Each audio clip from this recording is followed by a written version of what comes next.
തൻ്റേതല്ലാത്ത കാരണത്താൽ സൈബർ ബുള്ളിങ്ങിന് ഇരയായ 2 പേരാണ് എൻ്റെ മുമ്പിലിരിക്കുന്നത്. പിന്നെ എൻ്റെതായ കാരണത്താൽ സൈബർ ബുള്ളിങ്ങിന് ഞാൻ സ്ഥിരമായി വിധേയനാവാറുണ്ട്. ഞാൻ സ്ഥിരം വിധേയനാണ്. അല്ല, താൻ ആദ്യമായിട്ട് ഈ മറ്റേ റിവ്യൂ പറയാൻ പോയിട്ട് പെട്ടുപോയതല്ലേ? താൻ മനഃപൂർവ്വം പറഞ്ഞല്ലോ. താൻ ക്യാമറ എടുത്ത് ഓണാക്കി വെച്ചിട്ട് ഇന്ന് തൊട്ട് അവന്മാരെ തെറി വിളിച്ചിട്ട് എല്ലാം ഒരു വല്ലാത്ത രീതി സംസാരിച്ചിട്ടൊന്നും അല്ലല്ലോ. അങ്ങനെയൊന്നും വിചാരിച്ചിട്ടില്ല. അറിയാതെ സംഭവിക്കുക. പക്ഷെ ഞാൻ അങ്ങനെ അല്ല. ഇയാൾ ഒരു കല്യാണത്തിന് പോയതേ ഉള്ളൂ. കല്യാണത്തിന് പോയത് മാത്രമേ ഓർമ്മയുള്ളൂ. ഒരു കല്യാണത്തിന് പോകുന്നു, ഒരു ഡാൻസ് കളിക്കുന്നു, പിന്നെ അങ്ങോട്ട് അലമ്പോണം. അത് ഒരു ഡ്രസ്സിന്റെ പേര് മാത്രം, ഒരു ചെറിയ ഡ്രസ്സിന്റെ ഗ്ലെയർ അടിച്ചപ്പോ തന്നെ ഇത്രയും പ്രശ്നം ഉണ്ടായിട്ടുണ്ട്. അതാണ് ഈ ഇരിക്കുന്ന ആള്, റോമ ഫ്രം തൃശ്ശൂർ. ആക്ട്രസ് റോമയുടെ തൃശ്ശൂർ റോമ സിന്ധിയാണ് അല്ലേ? അതെ, സിന്ധിയാണ്. നമ്മൾ കഴിഞ്ഞ ദിവസം കണ്ടപ്പോൾ പരിചയപ്പെട്ട ആളാണ് തന്നെയാണ്. പിന്നെ ഇടയ്ക്ക് ഞങ്ങളിങ്ങനെ മീറ്റ് ചെയ്യുന്നു. ഇപ്പൊ 2ാമത്തെ പ്രാവശ്യമാണ് നമ്മളെല്ലാം 3 പേരോട് മീറ്റ് ചെയ്യുന്നത്. ഇന്ന് എന്ത് പറയും? ആരാട്ടൻ എന്താ പറയുന്നത്? സൈബർ ബുള്ളിങ്ങിനെ പറ്റി മൊത്തത്തിൽ എന്താണ് പറയാനുള്ളത്? സൈബർ ഇത്രയും ബുള്ളിങ് നടന്നിട്ടും സെൻസിറ്റിവിറ്റി പോയിട്ടില്ല. സെൻസിറ്റീവാണ്. അല്ല, പക്ഷെ ക്വൈറ്റ് എന്താ പറയാ, ഇൻട്രസ്റ്റിംഗ് ആയിട്ടുള്ള ഒരു ക്യാരക്ടറാണ്. ഒരുപാട് കേട്ടിട്ടുണ്ടെങ്കിലും ഇന്ത്യയിൽ മാത്രമാണോ? അല്ല, ഇന്ത്യയിൽ ഒറ്റ ഒരാളെ ഈ ആംഗിളിൽ വീഡിയോ എടുക്കുന്നുണ്ട്. ഇങ്ങനത്തെ ഒരു ആംഗിള് ഞാൻ ലൈവ് ഇട്ട് ഉറങ്ങും. പിന്നെ എന്റെ ഒന്നും പ്ലാൻഡ് അല്ല, സംഭവിക്കാം. പ്ലാൻഡ് ആയിട്ട് എങ്ങനെ സംഭവിക്കുന്നതല്ലോ. അങ്ങനെയാണ് ആനട്ടണ്ണൻ. ഇന്ന് ഞാനൊരു വീഡിയോ കണ്ടിരുന്നു. ഒരു കൊച്ചൊരു പട്ടിയെടുത്ത് വീട്ടിൽ കൊണ്ടുപോകുന്നൊരു വീഡിയോ. അതിനെ കളിപ്പിക്കുന്നു, അവർ കുളിപ്പിക്കുന്നു. നല്ല വീഡിയോ, ഞാനും കണ്ടിരുന്നു. അതിനടി വന്ന് കമന്റ് ഒക്കെ കാണണം.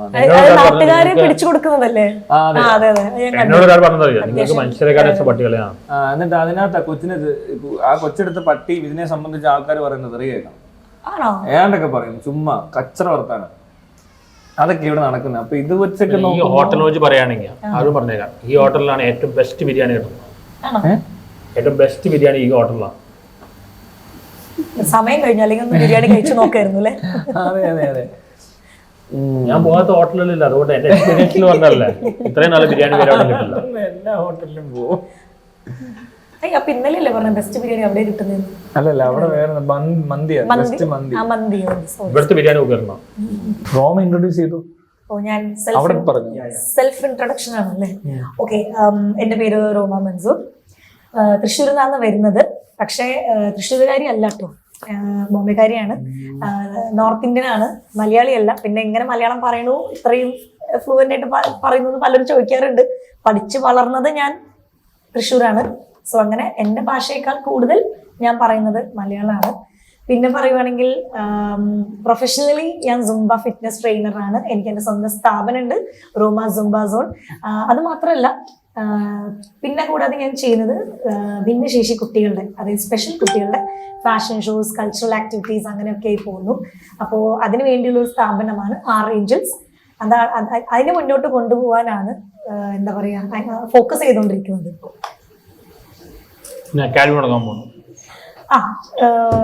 ഇവന്റ്സ് ഒരുപാട് ചെയ്തിട്ടുണ്ട്. ലൈക്ക് ഏഞ്ചൽസിന്റെ ഷോസ്, കുട്ടികളുടെ ഫാഷൻ ഷോസ് ആണ് കൂടുതൽ ചെയ്തിരുന്നത്.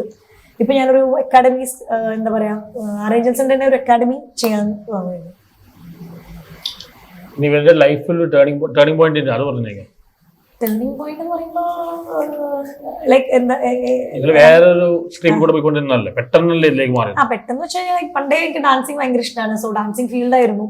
അങ്ങനെ എന്താ പറയാ, ഒരു ഇവന്റിൽ ഞാനൊരു 10,500 കുട്ടികൾ സുംബ ചെയ്യാൻ വന്നിരുന്നു. അത് ഭിന്നശേഷി കുട്ടികളെന്ന് ഞാൻ അറിഞ്ഞിരുന്നില്ല.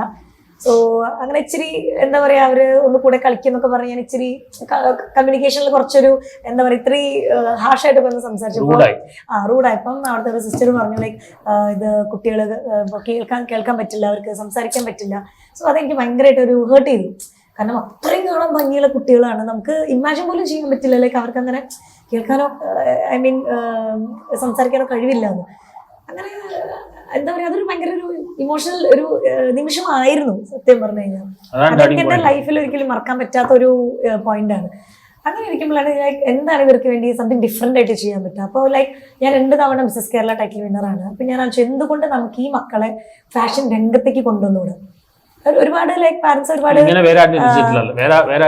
ഇല്ല അങ്ങനെയാണ് ഞാൻ ഫാഷൻ രംഗത്തേക്ക് കൊണ്ടുപോയി. ഒരുപാട് പാരന്റ്സിന് ആഗ്രഹമുണ്ട്, പക്ഷെ മക്കളെ പുറത്ത് കൊണ്ടുവരാൻ അവർക്ക് മക്കളെ കാണിക്കണ്ട. ഇപ്പോഴും ഉണ്ട് അങ്ങനെ. ഇപ്പൊ ഞാൻ UAE ഇവന്റ് ചെയ്യുമ്പോഴും അവിടുത്തെ UAE പാരന്റ്സിന് ആഗ്രഹമുണ്ട്, പക്ഷെ കുട്ടികളെ പുറത്ത് അവർക്ക് കൊണ്ട് പ്രദർശിപ്പിക്കണം, അല്ലെങ്കിൽ ഞങ്ങളുടെ മക്കളെ ആൾക്കാർ എന്ത് കണ്ണി കൂടെ കാണാം, അങ്ങനത്തെ ഭയങ്കര ഒരുപാട് ലൈക്ക് എന്താ പറയാ, അവർക്ക് തന്നെ ഒരുപാട് ഇതുണ്ട്.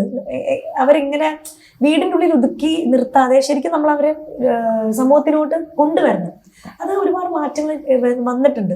ഒരുപാട് കാറ്റഗറിയിലുള്ള കുട്ടികൾക്ക് ലൈക്ക് ഈ സ്റ്റേജോ ലൈറ്റോ സൗണ്ടോ കേൾക്കുമ്പോൾ തന്നെ ഭയങ്കര സന്തോഷമാണ്. പിന്നെ അവർക്ക് സൊസൈറ്റിയിൽ ഫേസ് ചെയ്യാനുള്ള പേടി മാറുന്നുണ്ട്. അവർക്ക് തന്നെ ഹെൽത്തിൽ ഒരുപാട് ചേഞ്ചസ് വരുന്നുണ്ട്. പിന്നെ അത് കൂടാതെ ഫാഷൻ ഫീൽഡ് പൊതുവെ ഫാഷൻ ഫീൽഡിനെ കുറിച്ച് ഭയങ്കര റോങ് ആയിട്ട് പറയണില്ലേ? അതിപ്പോ ഫാഷൻ ഫീൽഡിന് മാത്രമല്ലല്ലോ, എല്ലാ ഫീൽഡിലും ഉണ്ടല്ലോ റൈറ്റും റോങ്ങും. സോ ഡിപ്പെൻസ് നമ്മൾ എങ്ങനെ ഇരിക്കുന്നു. നമ്മുടെ ഒരു മൂവിയിൽ ഇറങ്ങിയിട്ടാണ് പ്രിയങ്ക ചോപ്രയുടെ ഫാഷൻ ഫാഷൻ അറിയാം. അത് കണ്ടിട്ടുണ്ടോ? അത് അവർ കാണിക്കുന്നത് കൂടുതലാണ്, ശരിക്കും ഉള്ളതാണ്, എക്സാഗ്രേറ്റ് ചെയ്താണ്. അങ്ങനെ ചോദിച്ചാൽ എനിക്കറിയില്ല. മേ ബി ഒരുപാട് എന്താ പറയാ പല വശങ്ങൾ ഉണ്ടാവുമല്ലോ ഫാഷൻ രംഗത്ത്. എല്ലാ ഫീൽഡും പോലെയാണ്. എല്ലാ ഫീൽഡിലും പ്ലസും മൈനസും ഉണ്ട്. ഫാഷൻ ഫീൽഡിലേക്ക് ഇവരെ കൊണ്ടുവന്ന് നിങ്ങളാണ് അല്ല ഭിന്നശേഷിയാണ്. ബ്യൂട്ടി പെജന്റും ചെയ്തു. ബ്യൂട്ടി പെജന്റ് ചെയ്തപ്പോ അതിലെനിക്ക് ഒരുപാട് വിമർശനം വന്നു. കുട്ടികളെ വെച്ച് മത്സരിക്കരുത്. ഞാൻ പറഞ്ഞു അങ്ങനെ നമ്മൾ എന്തുകൊണ്ട് അവരെ സെപ്പറേറ്റ് ആയി കാണണം? അവര് മത്സരിക്കട്ടെ, അവര് മത്സരിച്ച് ജയിക്കട്ടെ, അതിൽ ഫസ്റ്റും സെക്കൻഡും തേർഡ് വരണം അല്ലേ? അപ്പോഴാണ് അവർക്ക് ലൈക്ക് ഒരു സ്പോർട്സ്മാൻ സ്പിരിറ്റിൽ എടുക്കണം അവര്.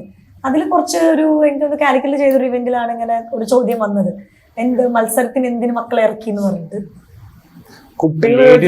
ഫാഷൻ ഷോ അല്ലെങ്കിൽ ഉണ്ടല്ലോ കൊച്ചുകുട്ടികൾ വെച്ചിട്ട്. കൊച്ചുകുട്ടികൾ ഇത് സ്പെഷ്യൽ കുട്ടികളല്ലേ, ഭിന്നശേഷി കുട്ടികളല്ലേ, സ്പെഷ്യൽ കുട്ടികൾ. അവരുടെ മിസ് കേരള നടത്തി.